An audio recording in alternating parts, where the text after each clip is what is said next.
hari ini. Segenap hidup kami persembahkan di atas mezbah-Mu, menjadi persembahan yang hidup, yang kudus, dan yang berkenan kepada Tuhan. Berkati setiap kami yang hadir ya Bapa. Tidak ada satupun dari kami Kau lalui, tidak ada satupun dari kami Kau lewati. Semua kami berjumpa dengan Tuhan dan mengalami kasih dan kuasa-Mu dalam hidup kami. Yang lemah Kau kuatkan, yang susah Kau hiburkan, yang berbeban berat Kau berikan kelegaan, yang sedih Kau hiburkan, yang berputus asa Kau bangkitkan semangat yang baru. Berkati ibadah ini untuk kemuliaan bagi nama-Mu. Kami percaya firman-Mu ya dan amin. Kami percaya firman-Mu mampu mengubah hidup kami. Kami percaya firman-Mu terang yang menerangi jalan hidup kami. Kami percaya firman-Mu mampu mengoreksi, menegur, menasihati dan memperbaiki hidup kami. Berbicaralah kepada kami, sampaikan isi hati-Mu, kebenaran-Mu ya Bapa. Berkati hamba-Mu, urapi hamba-Mu, jadikan hamba saluran kebenaran firman-Mu bagi jemaat-Mu. Pakai hamba-Mu Tuhan, penuhkan hamba dengan hikmat, dengan kuasa, wibawa, otoritas ilahi. Biar firman ini sungguh kami pahami, kami mengerti, dan kami lakukan dalam hidup kami. Berkati semua kami, di dalam nama Yesus kami berdoa dan kami mengucap syukur. Semua yang percaya bersama-sama kita katakan amin. Haleluya, haleluya. Silakan duduk Bapak Ibu Saudara sekalian. Bersyukur kepada Tuhan kita bisa beribadah menyembah Tuhan. Judul tema pada hari ini adalah penyembahan yang berkenan kepada Tuhan, penyembahan yang diterima oleh Tuhan. Pada hari ini saya mengajak kita membaca kitab Kejadian pasal 4 ayat 3 sampai yang ke-5a, menulis demikian. Kejadian pasal yang keempat ayat 3 sampai 5a menulis demikian. Setelah beberapa waktu lamanya, maka Kain mempersembahkan sebagian dari hasil tanah itu kepada Tuhan sebagai korban persembahan.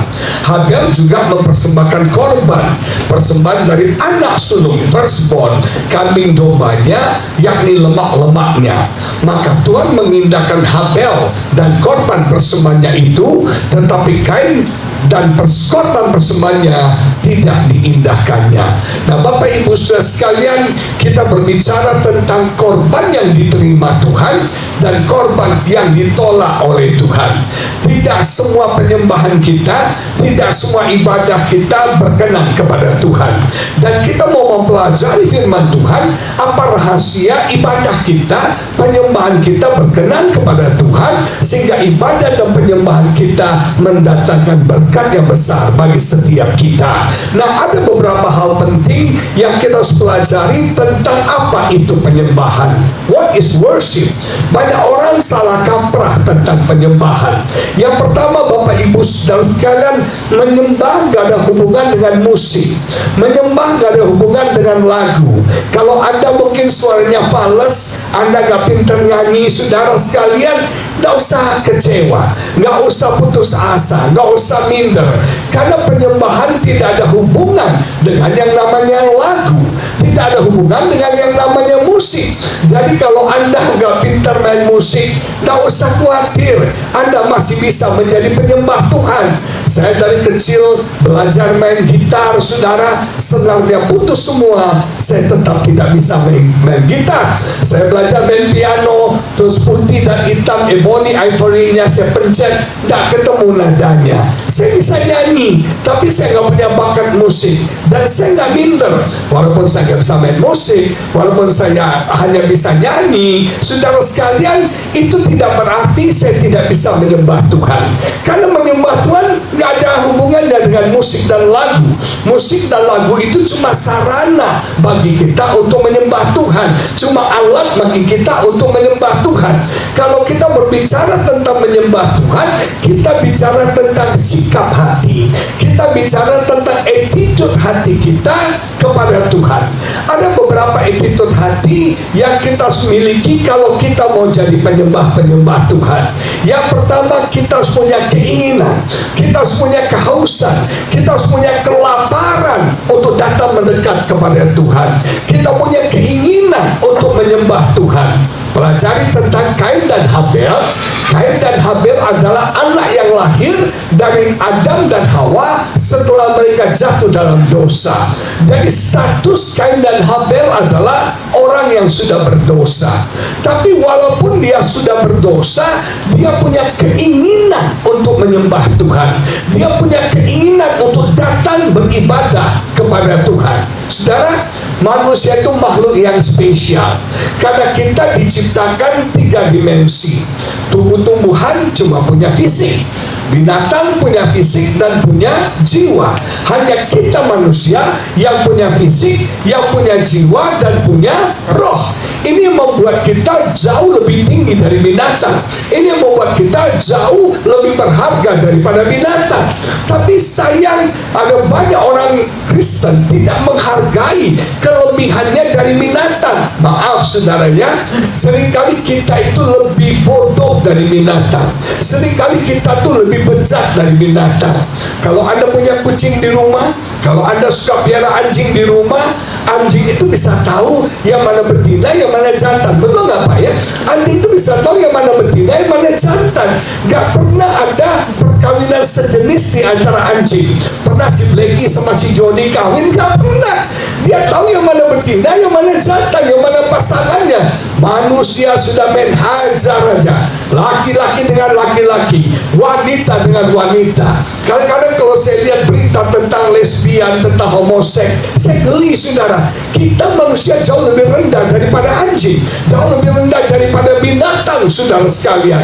Bahkan saudara sekalian, binatang itu tahu sayang anak, tahu caranya cinta sama anaknya. Kalau ada orang tua nggak sayang anak, itu terlalu Bapak Ibu saudara sekalian. Kita ini makhluk roh. Kita diciptakan segambar dengan rupanya Allah. Allah adalah roh. Dan karena Allah ada roh dan kita punya roh, kita bisa connect dengan Allah. Kita bisa bersekutu dengan Allah. Kita bisa mendekat dengan Allah. Karena kita makhluk rohani. Dan kita bisa menyembah Tuhan di dalam roh dan kebenaran. Nah, saudara sekalian, sebagai manusia, kebutuhan roh kita adalah menyembah Tuhan. Ingat ya, kebutuhan secara fisik harus dipenuhi secara fisik. Kebutuhan secara jiwa harus dipenuhi secara jiwa. Dan kebutuhan secara rohani harus dipenuhi secara rohani. Nggak mungkin kan kalau Anda lapar, kebutuhan fisik Anda adalah kalau lapar Anda harus makan. Jangan lapar menyembah Tuhan, tambah lapar saudara. Betul nggak? Kalau Anda lapar ya makan. Nah, jangan berpikir semua hal-hal yang fisikal, semua hal-hal yang dunia itu bisa memuaskan roh kita. Dengar, yang bisa memuaskan roh kita cuma Tuhan. Yang bisa memuaskan roh kita hanya persekutuan kita dengan Tuhan. Saudara sekalian masih ingat cerita tentang wanita Samaria yang punya 5 suami dan sekarang kumpul kebo dengan pria yang bukan suaminya. Dia berpikir kalau dia coba laki-laki A, laki-laki B, laki-laki C, D, E dan selanjutnya, dia berpikir semua laki-laki itu bisa memuaskan kebutuhan rohnya. Gak bisa. Anda coba menikah dengan laki-laki mana saja, Anda tidak akan bisa puas. Roh Anda tidak akan puas. Kenapa? Kebutuhan roh tidak dengan menikah. Kebutuhan roh adalah kita berjumpa dengan Tuhan. Tapi setelah wanita itu berjumpa dengan Yesus, Yesus katakan, aku adalah air hidup. Dan sejak itu dia minum air hidup itu, dia tidak pernah haus lagi. Dia dipuaskan oleh Tuhan. Hari ini hanya persekutuan dengan Tuhan yang bisa memuaskan roh setiap kita. Nama Tuhan dipermuliakan. Amin saudara sekalian. Nah, jemaat yang diberkati Tuhan, kenapa banyak orang terikat dengan seseorang? Kenapa banyak orang terikat dengan sesuatu? Kenapa? Karena kita pikir semua ini bisa memuaskan roh kita. Ada banyak cewek terikat dengan cowoknya, walaupun cowoknya suka pukul dia, walaupun cowoknya suka abuse dia, walaupun cowoknya suka maki-maki dia, dia nggak bisa lepas dari cowok itu. Kenapa? Karena dia berpikir cowok itu bisa memuaskan rohnya. Banyak orang terikat kepada barang-barang tertentu. Saya punya teman saudara itu yang namanya sakit jiwa, jiwanya itu suka belanja. Yang lucunya yang belanja bukan istrinya, tapi yang suka belanja itu suaminya, dan dipaksa istrinya belanja, saudara. Dia punya uang banyak, dia kaya, itu gila shopping, sangat gila shopping, karena dia pikir kalau istrinya pakai baju ini, istrinya beli barang-barang mahal ini, rohnya akan terpuaskan. Semakin dia terikat, semakin dia ingin lebih lagi, semakin dia ingin lebih lagi, dan semakin kosong, semakin kosong, semakin kosong. Saudara sekalian, yang bisa memuaskan roh Anda cuma Tuhan. Amen. Perjumpaan dengan Tuhan, ketika kita menyembah Tuhan, ketika kita bersekutu dengan Tuhan, ketika kita dekat dengan Tuhan, kita akan dipuaskan dalam hadirat Tuhan, kita akan dipuaskan. Amin, saudaraku sekalian. Nah, manusia punya kebutuhan untuk menyembah Tuhan. Kita harus mulai dengan keinginan. Kalau Anda nggak punya keinginan, maka tidak ada jalan. Pepatah berkata, di mana ada keinginan, di situ ada jalan. Kalau Anda ingin mencari Tuhan sungguh-sungguh, pasti Anda berjumpa dengan Tuhan. Kalau Anda sungguh-sungguh bertanya kepada Tuhan, Tuhan pasti menjawab kita. Ingat saudara, itu firman Tuhan. Kalau Anda punya keinginan untuk datang sama Tuhan, maka engkau pasti berjumpa dengan Tuhan. Pasti saudara. Barang siapa yang haus, dia akan dipuaskan. Barang siapa yang lapar, dia akan dikenyangkan. Itu janji firman Tuhan. Dan Anda tahu, keinginan punya kekuatan yang hebat. Keinginan punya kuasa yang luar biasa. Kalau Anda ingin berubah, pasti hidup Anda berubah. Kalau Anda ingin diberkati, pasti hidup Anda diberkati. Kalau Anda ingin dipulihkan, pasti Anda dipulihkan. Kalau Anda ingin berubah, apapun yang Anda inginkan, pasti terjadi. Masih ingat ketika Yesus bertemu dengan Bartimeus, Yesus bertanya, maukah engkau sembuh? Dimulai dari apa? Kemauan. Pintu akan terbuka, jalan akan terbuka kalau kita mau. Kepada orang yang sudah 38 tahun lumpuh dari atas ke bawah, itu di kolam Bethesda, Yesus cuma tanya, maukah kamu sembuh? Saudara, semuanya dimulai dari kemauan. Kalau ada kemauan, maka aku akan menerima apa yang kau inginkan terjadi dalam hidupmu. Tapi sayang, orang di kolam Bethesda itu bilang, tidak ada orang yang menurunkan aku. Kalaupun aku berusaha, aku pasti kalah. Ini kan perkataan yang negatif, keperkataan orang yang gak punya keinginan. Saudara, kalau Anda punya keinginan, pasti ada usaha. Dengar, kalau Anda punya keinginan, pasti ada usaha. Kalau Anda sudah gak punya keinginan, Anda tidak akan melakukan apapun juga. Saudara, orang ini lumpuh 38 tahun, dan kelumpuhan yang begitu lama membunuh keinginannya. Dengar, satu keadaan yang Anda sudah alami lama, itu membunuh keinginan Anda. Kalau Anda maaf, sudah turunan miskin, nah Anda merasa miskin itu normal. Kalau Anda sakit, Anda merasa sakit itu normal. Bagi orang cacat itu normal. Dia nggak merasa butuh untuk berjalan, dia tidak merasa butuh untuk sehat. Ngeri banget satu situasi kenyamanan yang kita alami, itu membunuh keinginan kita. Dan dia berkata, nggak akan bisa. Padahal kalau dia mau nih Pak, Bu ya, kalau dia mau nih, gampang. Kalau dia berusaha aja, karena dia lumpuh, dia geser satu pantat aja per hari. Geser satu pantat per hari. Geser satu pantat per hari. Masa dalam setahun, dia nggak sampai di pinggir kolam Bethesda. Kenapa dia tidak berusaha? Karena dia tidak punya keinginan. Kalau Anda punya keinginan, jalan akan terbuka, berkat akan dicurahkan, perubahan akan terjadi. Saya sering gemes ketemu orang sudah miskin, sombong, nggak punya keinginan lagi saudara. Tapi di sini nggak ada bedanya. Banyak orang kan gitu ya, udah miskin, kere, dong adok hepeng, meyucien, sombong lagi, nggak mau berubah saudara. Oh saudara sekalian, kalau Anda ingin berubah, nasib Anda akan berubah, pelayanan Anda berubah. Semuanya dimulai dari keinginan.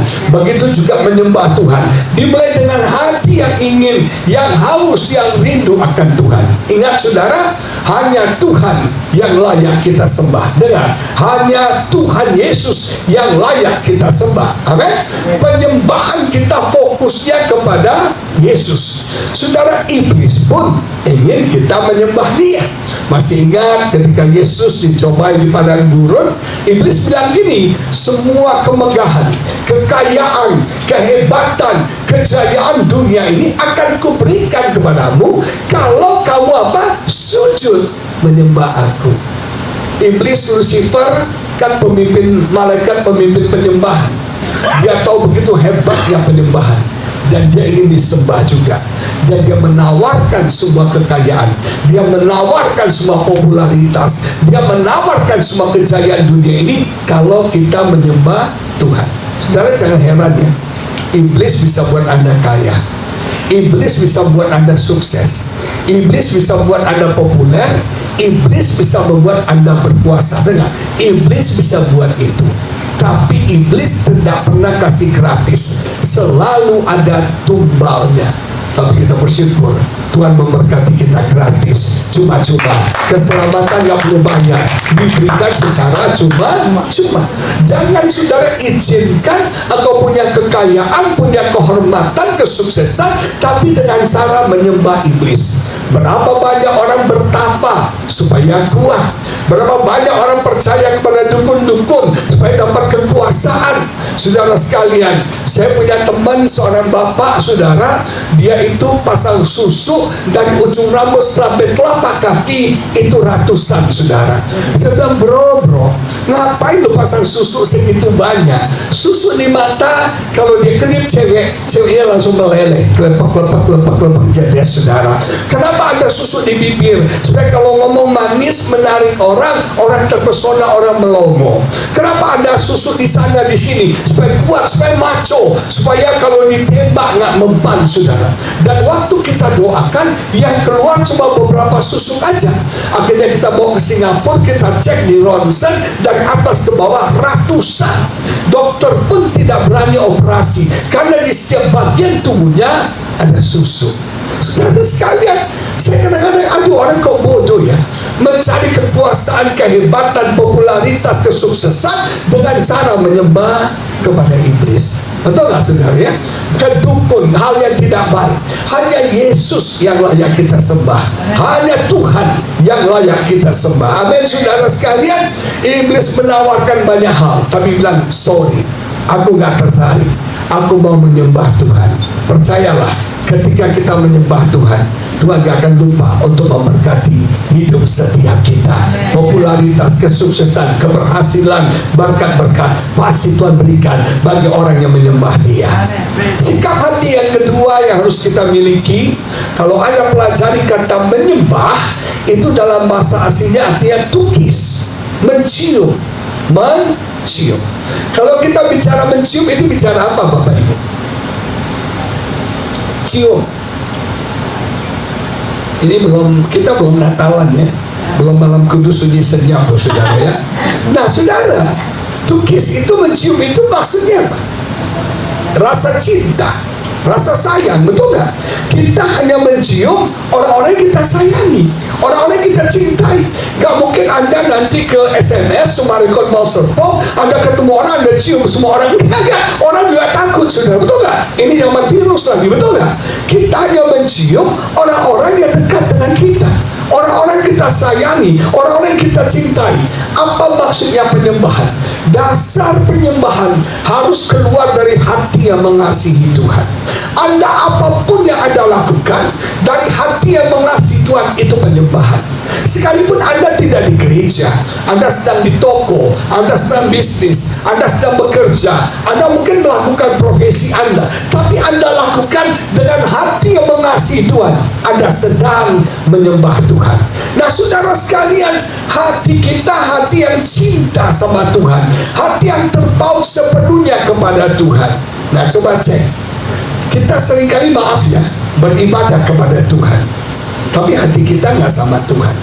Kita beribadah sama Tuhan, tapi kita sudah nggak ada cinta lagi sama Tuhan. Yesus menegur jemaat di Efesus dalam kitab Wahyu. Mereka jemaat yang tekun, mereka jemaat yang setia, yang komitmen, mereka jemaat yang melayani Tuhan, melakukan dengan sungguh-sungguh pelayanan mereka, giat bekerja buat Tuhan. Saudara, mereka jemaat yang setia banget. Cari orang setia itu susah. Seorang gembala satu gereja besar, dia bilang gini, Pak, jemaat di Jakarta ini cair. Artinya apa? Orang susah komitmen, saudara. Benar, susah komitmen. Makanya kalau bagi saya, biar jemaat kecil gak apa-apa, sedikit gak apa-apa, tapi komitmen. Buat apa jemaat besar, tapi hari ini dia datang, besok dia gak datang lagi. Nah, jemaat gereja di Jakarta itu cair. Begitu ada gereja baru yang bagus buka, mereka berbondong-bondong ke sana. Ada gereja baru lagi, pindah lagi nih orang-orang. Jadi kayak kutu loncat, saudara sekalian. Hari ini ibadah di sini, besok ibadah di sini, minggu depan ibadah di sini. Mereka nggak setia, mereka nggak komitmen. Kata komitmen itu artinya tetap berpegang dalam apapun yang terjadi dalam hidup. Kalau suami istri yang setia adalah suami istri yang tetap sama walaupun hal yang tidak baik terjadi dalam pernikahan mereka. Saya sudah menikah sekian belas tahun sama istri saya, dan saya belajar prinsip kesetiaan. Rumah tangga kami tidak mudah. Rumah tangga kami banyak tantangan. Rumah tangga kami banyak pergumulan. Jujur, banyak tantangan. Tapi kami masih setia hari ini. Karena kami apapun badai, apapun gelombang, kami tetap bertahan untuk kemuliaan bagi nama Tuhan. Ada berapa banyak orang Kristen hanya mau berkat saja. Kalau khotbah tentang berkat, orang suka. Makanya Yesus ya, waktu dia bicara tentang mujizat, dia bermujizat, orang berbondong-bondong datang sama Yesus. Tapi begitu dia cerita tentang aniaya penderitaan, orang kabur semua. Orang nggak suka khotbah penderitaan, orang suka khotbah berkat. Yang jadi pertanyaan saya, saudara, ketika hidupmu tidak diberkati, ketika penyakitmu tidak disembuhkan, doamu tidak dijawab Tuhan, apakah Anda masih setia sama Tuhan? Kalau Anda pelajari di Alkitab, ayat tentang aniaya penderitaan jauh lebih banyak daripada ayat tentang berkat. Masih mau ikut Tuhan? Kita harus seperti Sadrak, Mesak, dan Abednego. Sekalipun Tuhan tidak menolong kami, sekalipun Tuhan tidak meluputkan kami dari nyala api itu, kami tetap beribadah kepada Tuhan. Sekalipun penyakit saya tidak sembuh, sekalipun bisnis saya tidak diberkati Tuhan, saya tetap beribadah kepada Tuhan. Saya tetap menyembah kepada Tuhan. Beri kemuliaan bagi Tuhan. Nah, ini yang Tuhan mau, saya tukis. Kita mencintai, kita mengasihi Tuhan. Tuhan tegur jemaat di Efesus. Kenapa? Karena mereka kehilangan cinta yang mula-mula. Anda bisa datang ibadah, Anda bisa melayani Tuhan, tapi nggak ada cinta lagi sama Tuhan. Hanya rutinitas, hanya kewajiban. Dan ini yang berbahaya. Ini yang berbahaya. Saudara, apa buktinya orang jatuh cinta? Pernah jatuh cinta? Kasian banget gak ada yang jatuh cinta ya. Kalau orang jatuh cinta itu biasanya pengen dekat dengan pasangannya, betul? Pengen dekat banget. Saya ini waktu pacaran dengan istri saya menggembalakan di Singapura. Istri saya ada di Medan, saudara. Istri saya dari Nias. Saya gak pernah berpikir kawin sama orang dari Nias. Kenapa? Karena sudah orang Nias kalau ngomong gak pernah nyampe. Di sini ada orang Nias. Kalau tadi di apartemen Robinson ada orang Nias. Orang Nias kalau ngomong kentara, nggak pernah nyampe. Orang beda sama orang ujung pandang. Orang ujung pandang kalau ngomong kelebihan. Kalau ngomong jembatan, itu orang ujung pandang. Ngomong telepon, itu orang ujung pandang kan. Kalau orang Nias nggak. Kalau orang Nias bilang jembatan. Kalau ngomong telepon, itu orang Nias, saudara. Kalau ngomong papan, papa, itu orang Nias. Jadi kalau orang Nias berdoa, Tuhan, ubah hatiku yang keras jadi lembut. Doanya, Tuhan, ubah hatiku yang keras menjadi lembut. Tapi anyway, Dia sudah dapat istri yang terbaik yang Tuhan berikan buat saya. Dia sekolah dan kerja di Medan. Waktu itu saya mengembalakan jemaat di Singapura. Jadi ketemu tuh jarang banget Pak, tuh ketemu tuh jarang banget. Nah kalau ketemu saya begitu landing, dulu kan di Polonia ya, saya landing di Polonia, lihat mobilnya dia udah senang banget, udah oh happy day, baru lihat mobilnya, aduh ketemu orangnya, aduh apa dangdingtung jantungnya, gitu ya, cinta banget, sayang banget saudara sekalian, rasanya pingin dekat terus, rasanya pingin bersama-sama dengan dia. Itu tanda orang jatuh cinta, betul nggak? Nah waktu bapak ibu pacaran juga gitu kan, rasanya pengen dekat terus, rasanya kita ini cuma berdua, yang lainnya numpang, betul nggak? Dunia ini milik berdua. Tapi seringkali pernikahan itu lucu ya, setelah 15 tahun menikah masih pengen dekat-dekatan nggak? Biasanya enggak tuh. Ketika suami datang mendekat, istri bilang, sana kamu, gatel banget sih bulu-bulu, sana, panas tahu. Lalu wanita sekarang nggak suka dicoba, sekarang bapak-bapak perlu istri, sana, rese itu nggak. Dulu, come on baby, saya pengen dipeluk terus. Nah begitu orang kalau jatuh cinta sama Tuhan, orang kalau jatuh cinta sama Tuhan, pengen dekat sama Tuhan, selalu rindu akan Tuhan, selalu haus akan Tuhan, pengen bersekutu terus dengan Tuhan, betul nggak? Anda kalau jatuh cinta, doa pagi jam berapapun datang. Kita bisa ibadah 1 hari 3 kali karena lagi on fire. Tapi sekarang masih begitu nggak? Masih ada cinta nggak? Masih rindu nggak sama Tuhan? Masih menantikan Tuhan nggak? Terus orang kalau jatuh cinta rela berkorban. Ini teman saya tinggal di BSD sini, dia punya bisnis di sini, anaknya pemuda, tinggal di BSD, punya cewek di Bekasi. Bayangin ya, BSD ke Bekasi ya. Terus gerejanya itu di Jakarta Selatan. Jadi sudah bisa bayangkan, minggu pagi dia bangun, keluar dari rumah ke Bekasi jemput ceweknya, dan habis jemput ceweknya bawa ke gereja. Habis gereja makan siang, ngobrol santai-santai pacaran, sore antar ke Bekasi, sampai di BSD sudah malam, dan hebatnya nggak capek. Kenapa? Karena dilakukan dengan cinta. Betul nggak? Sudah kalian masih gitu nggak ya? Istrinya bilang, papi anterin aku ke PI dong, aku mau ibadah di GBI FIFA, aku capek, kamu naik Grab aja. Betul nggak saudara? Dulu dijemputin, dianterin, cintanya luntur saudara. Nah saya kasih tahu, saya melayani banyak rumah tangga yang bertengkar dan mau cerai. Saya bilang gini, kenapa kalian mau cerai? Mereka selalu bilang, banyak perbedaan Pak, perbedaan kami itu besar sekali, ketidakcocokannya terasa sekali.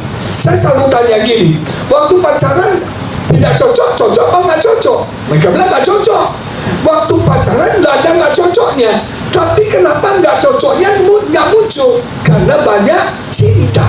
Kenapa sekarang nggak cocoknya muncul? Karena cintanya sudah habis. Begitu juga dengan Tuhan. Kalau kita mengasihi Tuhan, kita rela berkorban buat Tuhan. Kita ingin menenangkan hati Tuhan. Kita mau menyukakan hati Tuhan. Amin saudara. Orang kalau jatuh cinta kan gombal. Tahu nggak lagu paling gombal sedunia? I climb every mountain, swim every ocean. Itu lagu gombal saudara. Kenapa? Cewek-cewek jangan GR ya. Nggak ada cowok yang akan climb every mountain, yang mendaki gunung, swim every ocean, berenang di sungai, di samudra, hanya untuk bertemu dengan Anda. Nggak ada, gombal. Hujan aja dia nggak datang, macet aja dia putar balik sudah. Itu gombal banget, bal. Tapi itulah yang namanya orang pacaran, betul nggak saudara? Nah ada cerita nih, satu cowok dia kalau pacaran suka bilang gini, yang aku ini nggak punya apa-apa, aku nggak punya apa-apa, yang aku punya itu cuma kamu. Ceweknya kegeeran, bisa nih abang, aku ini nggak punya apa-apa, yang aku punya cuma kamu. Belit mereka. Baru ketahuan sama si cewek ini, cowok ini memang tidak punya apa-apa, tidak punya pekerjaan, tidak punya rumah, tidak punya deposito, tidak punya tabungan. Terus cewek ini bilang, aku dibohongin, kamu bohong sama saya. Soalnya bilang, aku gak pernah bohong sama kamu. Dulu kan aku sudah bilang sama kamu, aku tidak punya apa-apa, yang aku punya cuma kamu. Kamu kegeeran, kata cowoknya. Nah, cepatnya diberkati. Orang kalau jatuh cinta sama Tuhan, pasti mulutnya penuh dengan pujian. Engkau segalanya, Engkau yang terbaik, Engkau yang terindah, Engkau yang termulia. Coba cek, masih ada nggak cinta itu dalam hidup setiap kita? Nah, kiss itu juga sebagai tanda hormat. Kalau kita mencium orang tua kita, itu tandanya kita menghormati mereka. Dan ini penting, sudah penyembahan itu bicara penghormatan. Kita menempatkan Tuhan sebagai yang tertinggi, yang termulia, yang paling dalam hidup kita. Itu yang penting. Kita harus hormat sama Tuhan. Nah, kita kembali ke cerita kita tentang Kain dan Habel. Kenapa persembahan Kain ditolak Tuhan?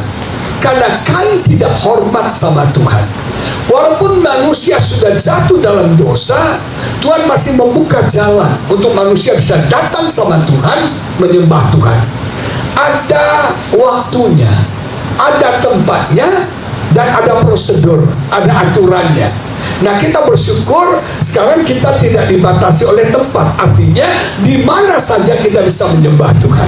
Sekarang kita tidak dibatasi oleh waktu, karena kapan saja kita bisa menyembah Tuhan. Tapi ada prosedurnya, ada caranya, ada hukumnya. Nah, saudara sekalian, Alkitab berkata kesalahan Kain yang pertama adalah dikatakan dia membawa sebagian. Berapa? Sebagian dari hasil tanah. Sementara Habel membawa firstborn, anak sulung daripada kambing domba dan lemak-lemaknya. Perbedaannya di mana? Yang pertama, dari kualitasnya. Habel memberikan yang terbaik, sementara si Kain memberikan hanya sebagian, asalan doang. Saudara, kalau ibadahmu dengan sepenuh hatimu, kalau kau berikan yang terbaik buat Tuhan, pasti Tuhan berkenan, Tuhan terima, dan Tuhan balas memberkati engkau.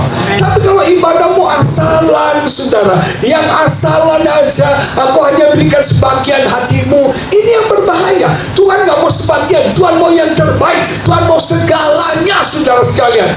Bahaya, saudara, kalau hati kita condong daripada Tuhan. Nah, jemaat yang diberkati Tuhan, dia cuma kasih sebagian. Dan bukan cuma sebagian, hasil tanah lagi. Tuhan gak mau hasil tanah, karena tanah sudah dikutuk oleh Tuhan. Tuhan gak mau. Jadi artinya Kain gak ngikuti prosedur Tuhan. Kain gak ngerti hatinya Tuhan. Kain gak mengikuti caranya Tuhan. Sebetulnya caranya Tuhan adalah kalau kita menyembah Tuhan harus ada hubungan dengan penebusan dosa. Dengan apa? Penebusan dosa. Adam dan Hawa sudah jatuh dalam dosa. Kain dan Habel sudah berbuat dosa. Nah, mereka tidak bisa menyembah Tuhan dengan dosa. Harus ada yang menutupi dosa, harus ada mengcover dosa. Dan kalau kita bicara tentang penebusan dosa, selalu ada korban, selalu ada penumpahan darah. Ingat, saudara, ketika Adam dan Hawa berdosa, mereka telanjang. Kemuliaan Tuhan hilang dari hidup mereka. Kemuliaan Tuhan pergi dari hidup mereka. Mereka telanjang. Mereka ambil daun, mereka tutup ketelanjangan mereka. Ketika Tuhan datang, Tuhan menyapa mereka, mereka sembunyi. Tuhan katakan, nggak bisa. Nggak bisa ditutup pakai pohon, pakai daun, nggak bisa. Maka Tuhan menyembelih anak domba dan mengenakan pakaian pertama kepada manusia, yaitu pakaian dari bulu domba. Harus ada domba yang disembelih, harus ada korban darah. Dan ini yang dilakukan oleh Habel. Dia mengikuti aturan Tuhan. Dia bawa dombanya, anak sulung dombanya, dia persembahkan kepada Tuhan bersama lemak-lemaknya. Kalau Anda pelajari di Alkitab, saudara, dalam zaman orang Israel ke bait suci, dia bawa korban domba.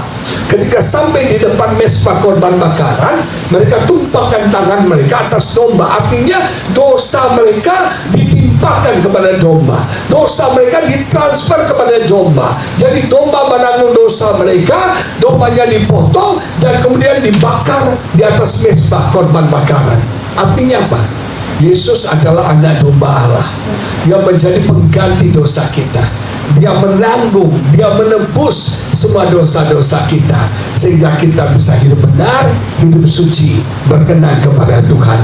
Harus ada Yesus, harus ada pengorbanan Yesus. Makanya fokus ibadah kita, fokus penyembahan kita, pengorbanan Yesus. Karena oleh darah Yesuslah kita mendapat akses, kita mendapat jalan untuk masuk ke dalam hadirat Tuhan. Aksesnya apa? Darah Yesus, penumpahan darah Yesus. Saudara sekalian, kita bersyukur Yesus mati buat kita, menjadi pengganti bagi dosa-dosa kita. Nah, yang ketiga, worship, menyembah itu dalam bahasa aslinya proskuneo, yang artinya terperungkup dengan muka sampai ke tanah. Artinya apa? Tiarap ya, tiarap sampai ke tanah. Artinya apa? Tuhan itu segala-galanya, kita itu gak ada apa-apanya.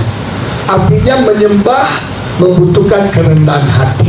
Dengar ya, orang yang sombong tidak akan pernah bisa menyembah Tuhan. Masih ingat tua-tua dalam kitab Wahyu apa yang mereka lakukan? Mereka mencopot apa?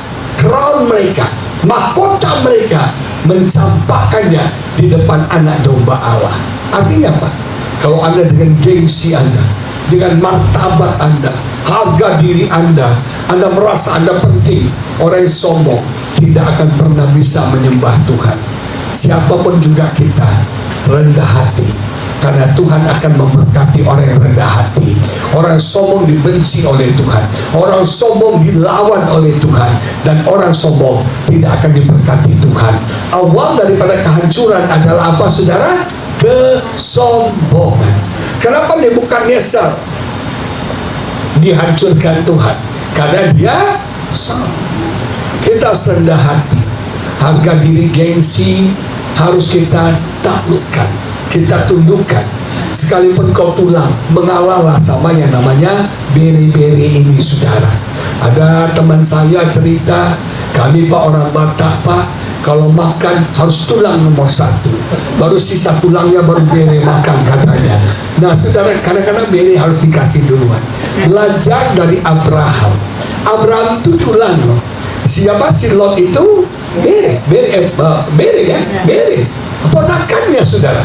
Bayangkan, ini Abraham si Homik, ini bere si Homik, saudara. Bayangkan.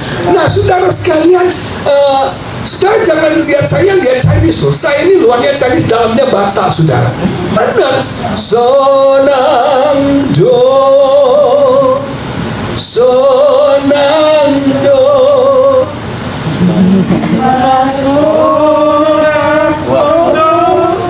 rohakon, haleluya. Olom tondiki, haleluya. Paras, amin. Habis benar makan gabah. Nah, saudara sekalian, saya mau beritahu saudara, apa jadi lupa ya? Ya, Abraham itu hebat. Itu bere loh, dia tulang loh. Waktu mereka ribut gembalanya, dia bilang gini, bere-bere sini kau pilih duluan bere. Ini melawan hukum. Harusnya yang memilih itu siapa? Aku tulang mau lebih tinggi dari kau, betul nggak? Aku yang harus pilih.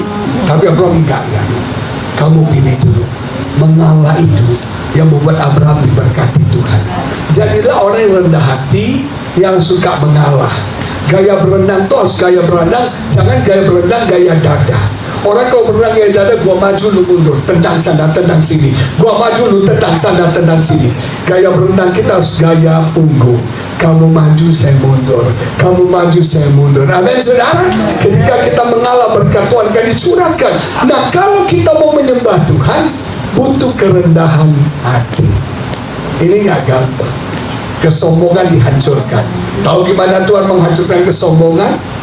Dengan cara kita gak dianggap, kita gak dihargai, kita dilecehkan. Sakitnya luar biasa. Kenapa saya tahu? Karena saya dulu bekas orang sombong. Saya sekolah pintar, saya anak kesayangan, ganteng, Yun Bin Lee Min Ho, saudara. Saya ini, semua ada, saudara. Benar. Saya dulu sombong banget, dihancuri Tuhan, dilecehkan, dibully, gak dianggap, gak dihargai. Sakitnya tuh di sini sakit. Itu cara Tuhan menghancurkan kesombongan saya. Jadi saudara, sekarang apapun saya nggak mau sombong. Saya udah kapok sombong, dikempesinnya capek banget, sakit banget. Jadi sekarang kalau orang puji saya, kalau dulu orang puji saya, Pak khotbahnya keren, haleluya, lu gak tahu siapa gitu loh ya, Pak khotbahnya mau berkati banget, Jesus, haleluya, ngomongnya Yesus, tapi dimakan di hati sudah. Tapi sekarang gak mau, setiap orang puji saya gak mau curi kemuliaan Tuhan, saya beri kemuliaan bagi Tuhan. Ada orang bilang, Bapak ini ganteng, keren, pintar khotbah, saya bilang terima kasih. Segala pujian hanya bagi Tuhan, segala kemuliaan hanya bagi Tuhan. Amin. Kalau Anda dipuji, terima kasih, tapi kembalikan kepada Tuhan. Amen. Karena semuanya dari Dia, oleh Dia, dan bagi Dia segala hormat, pujian, dan kemuliaan kita. Amin. Saudara, jangan ditelan kepujian, jangan ditelan itu penghormatan. Kembalikan kepada Tuhan. Kita ini cuma hamba, kita ini gak ada apa-apa, kita ini proskunio, kita ini nol, kita ini zero. Tuhan segala-galanya dalam hidup kita. Amin. Saudara, yang terakhir, saudara, Tuhan tidak mau kita hanya menyembah, tapi Tuhan mau kita menjadi penyembah. Jadi penyembahan itu bukan cuma setiap minggu di gereja. Penyembahan itu lifestyle kita. Kita jangan melakukan tindakan penyembahan, tapi kita menjadi penyembah. Bagi Tuhan doing itu penting, tapi lebih penting lagi being. Melakukan sesuatu itu baik, tapi lebih penting itu menjadi. Itu yang paling penting.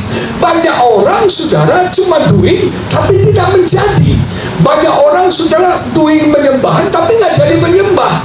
Nah, Tuhan mau kita menjadi penyembahan, menjadi penyembah. Kenapa? Ketika kita menjadi penyembah, maka hidup kita penuh dengan penyembahan. Kita melakukan penyembahan setiap waktu dalam hidup kita. Jadilah true worshiper, penyembah yang benar. Jangan cuma menyembah, tapi jadi penyembah. Tuhan mau Anda be, bukan cuma doing. Doing itu diperbanyak sehingga kita lama-lama menjadi being. Amin saudara, menjadi penyembah. Mari kita bangkit berdiri. Kita mau sembah Tuhan hari ini. Haleluya.